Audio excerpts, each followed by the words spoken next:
Hello everyone, আসসালামু আলাইকুম। শাপলা পারভিনস কিচেনের পক্ষ থেকে আপনাদের স্বাগত। আশা করি আপনারা ভালো আছেন। তো আজকে বিকেলে সুন্দর একটি নাস্তা রেসিপি নিয়ে এসেছি। আশা করি আপনারা সম্পূর্ণ ভিডিওটা দেখবেন।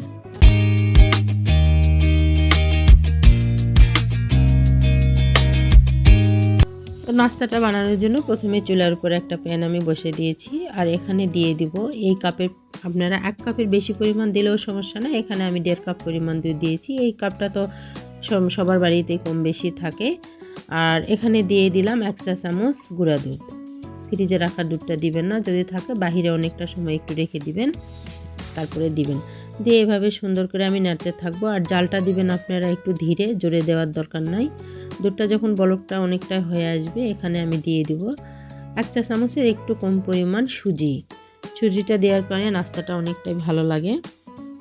দিয়ে দিলাম, তারপরে হাতা দিয়ে সুন্দর করে নাড়তে থাকলাম। আমার বাচ্চারা যখনই মিষ্টি খাওয়ার কথা বলে তখনই আমি এই ধরনের ডিপ পানি দেওয়ার চেষ্টা করি, তারা অনেক খেতে ভালোবাসে। আর স্বাদ বাড়ানোর জন্য এখানে দিয়ে দিলাম একটু পরিমাণ লবণ, তাতে মিষ্টির স্বাদটা একটু বেশি হয়। আর এখানে দিয়ে দিলাম 1 কাপের একটু কম পরিমাণ ময়দা। দেওয়ার পর ঢাকনা দিয়ে একটু আমি এটা ঢেকে রেখে দিলাম ফুটে ওঠার জন্য। এখন নাস্তাটা তৈরি করার জন্য দেখুন সুন্দর আমার আটাটা কমপ্লিট হয়েছে। এটা এখন হাত দিয়ে সুন্দরভাবে আমি একটু সেনে নেব। আর এটা আপনারা যত পরিমাণ হাত দিয়ে একটু সেনে নেবেন তত কিন্তু ভালো হয়। আমার সানা হয়ে গেছে। এখন এটা আমি একটু একটুকে লেচি কেটে নেব। দেখুন একটুকে লেচি কাটে নেওয়ার পর এটা আমি হাত দিয়ে সুন্দর একটা শেপ করে তৈরি করে নেব। এটা আপনারা নিজেদের পছন্দ মতো শেপ করে নিতে পারেন। আমি এখানে কিছুটা লম্বা আকৃতির করে নিচ্ছি, দেখুন। আর এটা খুবই তাড়াতাড়ি এবং সহজেই বানানো যায়। আর খেতে যে এত মজা, আপনারা একবার অবশ্যই বাসায় এটা ট্রাই করে দেখবেন। অনেক তাড়াতাড়ি হয়ে যায়, মেহমান আসলেও সহজে বানানো যায়। আর বাচ্চারা তো খুবই পছন্দ করে।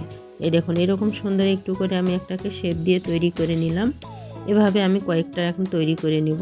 এই নাস্তাটা তৈরি করার জন্য আমার কিছু মিষ্টি সুরার প্রয়োজন। এই জন্য একটা পাতিলে আমি 1 কাপ পরিমাণ চিনি আর এখানে একটু পানি অ্যাড করে দিলাম।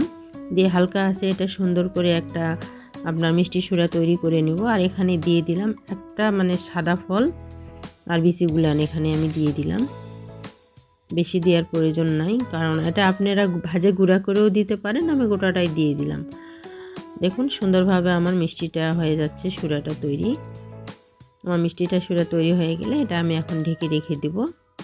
এটা যেন গরমে থেকে যায় হালকা হালকা। তো দেখুন চিনিটা যতক্ষণ আমার না গলে ততক্ষণ সুন্দরভাবে হাতা দিয়ে নাড়তে থাকবো। আর চিনিটা গলে আসলে এটা আমি রেখে দেবো। আর আপনারা তো প্রতিনিয়ত আমার ভিডিও দেখতেছেন, কিন্তু যারা ভিডিও দেখেন তারা সাবস্ক্রাইব করেন না। আর আমার ভিডিওটা দেখলে ভালো লাগলে অবশ্যই সাবস্ক্রাইব করে দিবেন। আর ভিডিওতে যদি কোনো ভুল ভ্রান্তি থাকে আপনারা কমেন্টে বলবেন, সেটা আমি শুধরে নেওয়ার চেষ্টা করব। তো নাস্তাটা বানার জন্য আগে থেকে যে আমি খামিরটা রেডি করে রেখেছিলাম, দেখুন সেখান থেকে এরকম লেচি কেটে কেটে সুন্দরভাবে আমি নাস্তাটার শেপ তৈরি করে নিয়েছি। আর এখন এটা আমি একটা কড়াইয়ের উপর পরিমাণ মতো তেল বসিয়ে দিয়েছি। আর তেলটা আমার গরম হয়ে এসেছে, এখানে আমি একটাকে নাস্তাটা দিয়ে দেবো। আর আপনারা লক্ষ্য করবেন অবশ্যই নাস্তাটা একটু ডুবো তেলে ভাজার চেষ্টা করবেন। আর জালটা অবশ্যই আস্তে আস্তে দিবেন। আর হাতাতে যখন এটা নাড়াচাড়া করবেন তখন একটু ধীরে করারই চেষ্টা করবেন, কারণ এটা ভেঙে যেতে পারে। দেখুন এভাবে সুন্দরভাবে আমি নাড়তে থাকবো। আর এভাবে নাড়তে নাড়তে দেখুন আমার নাস্তাটার কত সুন্দর একটা কালার এসেছে। এটা হালকা আছে, যত সুন্দরভাবে ভাজবেন আপনার খেতে ততই মজা লাগবে। দেখুন এভাবে আমি হাতাতে সুন্দরভাবে নাড়তে নাড়তে অলরেডি আমার কিন্তু এটা প্রায় ভাজা শেষ হয়ে এসেছে। এখন আমি এটা সুন্দরভাবে একটা প্লেটে আমি তুলে নিব। আর তেলটা অবশ্যই একটু ছড়াইয়ে নেবেন, একটা টিস্যু পেপারের উপর এগুলো উঠাই নেবেন, যাতে অবশিষ্ট যে তেলটা থাকবে সেটা যেন টিস্যুতে টেনে নেয়। এভাবে সম্পূর্ণ নাস্তাটা আমি উঠাই নিলাম। দেখুন আর আমি আগে থেকে যে মিষ্টি সুটাটা তৈরি করে রেখেছিলাম সেটাতে আমি এখন এই পিঠাগুলো সুন্দরভাবে নাস্তাগুলো একটা করে দিয়ে দিব। এভাবে চূড়াটা সুন্দরভাবে এর উপরে দিয়ে দিলাম। এটা কিন্তু সাথে সাথে খাওয়া যাবে না, একটু পর খাওয়ার চেষ্টা করবেন, তাহলে ভিতরে সুন্দরভাবে চূড়াটা ঢুকে যায়।